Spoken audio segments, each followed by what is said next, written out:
इस बात पर काफी लंबे समय से बहस छिड़ी हुई है कि एलियंस होते हैं या नहीं। इनसे जुड़ी कई खबरें भी सुनने को मिलती हैं, लेकिन उनमें कितनी सच्चाई होती है ये पता ही नहीं चल पाता। इस बीच अमेरिकी रक्षा विभाग के मुख्यालय पेंटागन ने स्वीकार किया कि वो क्रैश हुए यूएफओज के मलबे को खंगाल रहा है। अमेरिका के पास है यूएफओ का मलबा। अमेरिका ने पहली बार स्वीकार किया है कि उसके पास किसी यूएफओ का मलबा है और वो उसकी जांच कर रहा है। ये यूएफओ अमेरिका के न्यू मैक्सिको में स्थित रोजवेल के निकट साल 1947 में क्रैश हुआ था।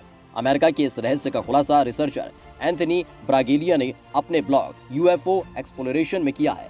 उन्होंने 150 से ज्यादा पन्नों की ये जानकारी अमेरिकी रक्षा खुफिया एजेंसी से अमेरिका के फ्रीडम ऑफ इंफॉर्मेशन एक्ट के जरिए हासिल की है। इंसानी खोज से अलग है यूएफओ की धातु। ब्रागलिया ने अपने ब्लॉग में लिखा है कि अमेरिकी रक्षा खुफिया एजेंसी को जो वस्तुएं मिली हैं वो अब तक इंसानों द्वारा खोजी गई सभी सामग्रियों से परे है।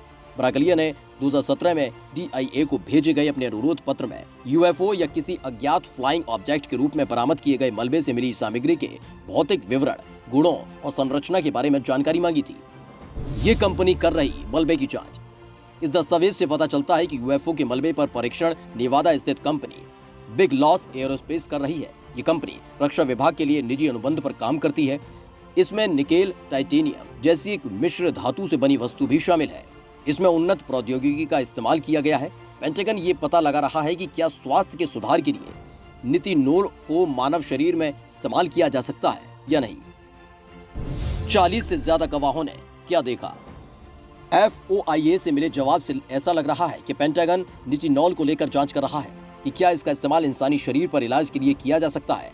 रोजवेल क्रैश के 40 से ज्यादा गवाह थे जिन्होंने बताया था कि मेटल की धातु क्रैश साइट पर मिली थी।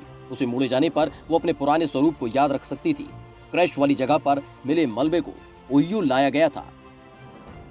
यूएफओ को धातु की जानकारी जुटा रहे वैज्ञानिक। सितंबर में रोजवेल दुर्घटना के 2 महीने बाद एयर इंटेलिजेंस के जनरल जॉर्ज शुल्गेन ने कहा था कि उड़न तश्तरियों के निर्माण की सामग्री संभवतः मिश्रित धातुओं से बनी होती है। इसमें धातुओं और प्लास्टिक के अलग अलग संयोजनों का इस्तेमाल किया गया है। इसके अलावा ये मटेरियल अपना पुराना स्वरूप याद रखने के साथ ही चीजों को गायब करने की क्षमता भी रखता है। ये प्रकाश की गति को कम कर सकता है। ये इलेक्ट्रोमैग्नेटिक एनर्जी को भी कम कर सकता है। इस मलबे को लेकर अभी तक कुछ खास पता नहीं किया जा सका है। धातु को लेकर भी वैज्ञानिकों के बीच एक राय नहीं बन सकी है।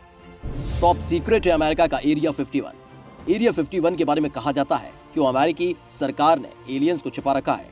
इसकी हकीकत क्या है इसके बारे में ज्यादा मालूम तो नहीं है, लेकिन पहले तो अमेरिकी सरकार एरिया 51 के अस्तित्व को ही नकारती रही है, फिर बाद में इसको स्वीकार किया। कुछ का कहना है कि वहां उड़न तश्तरी का परीक्षण किया गया था। एरिया 51 के अलावा अमेरिका के कई एयरफोर्स के बेस पर यूएफओ के देखे जाने का दावा किया गया।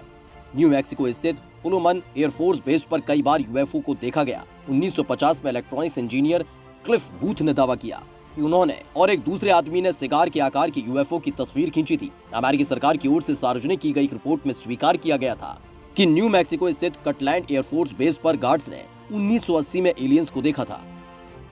कैलिफोर्निया में देखा जा चुका है यूएफओ। 29 पाम कैलिफोर्निया का एक शहर है। वहाँ 1950 के बाद से कई बार उड़न तश्तरी को देखा गया। मई 2019 में कीड़े की तरह यूएफओ को 29 पाम शहर के ऊपर मंडराते हुए देखने का दावा किया गया था। अमेरिकी वायुसेना के एक इंटेलिजेंस अफसर मेजर जॉर्ज फाइलर ने करीब 6 दशकों तक एलियन और यूएफओ की जांच की थी।